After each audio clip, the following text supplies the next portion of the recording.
जोहार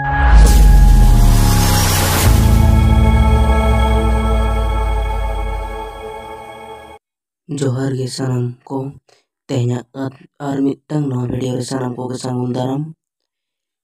अब संतार सावता रे सानाम को बन आजम अकाद गिया बिनती मेनते मिदटांग कथा मेना ताबोना।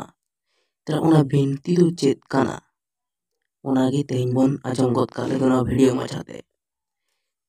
बिनती बिनती दो संतार धर्म रेना कथा काना जहां दो आडी पाहिल खोन मोचा मोचाते रोड हेज आकाना।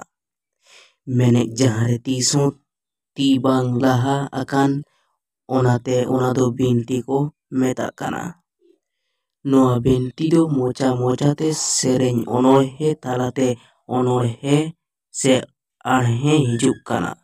सावता रे जहां बिनती को मेनाआ ओना को मुद्रे हुयुक काना जमसिम बिनती, काराम बिनती, भांडान बिनती, छाटियार बिनती और बापला बिनती।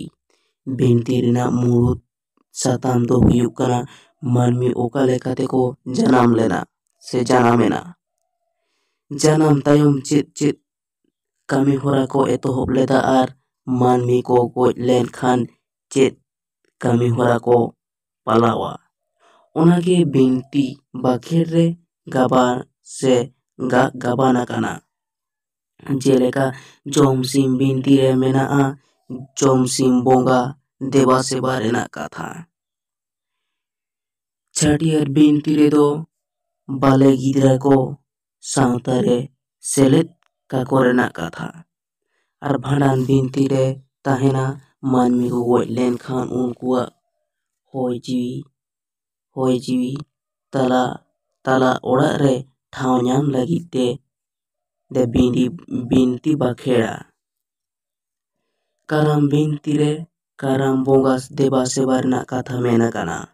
और बापला बिनती रे ताहेना जुरी परी सुलूक ते ताहेन रेना कथा।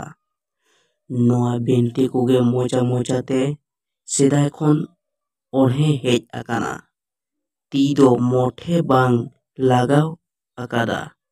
ओनाते नोआ को दो बिनती को मेता काना से बिनती को ᱧᱩᱢᱟᱜ काना। मा तबे तेहना भिडियो दो नोडे गिन मुचाद का ताबोना। जुदी बोन कुसियेदा एनखान सब्सक्राइब का ताबोन पे नोआ चैनल आरो नोंकाना आयमा नापाय नापाय भिडियो ᱧᱟᱢ लगित ते मुचाद रे सानाम कोगे जोहार।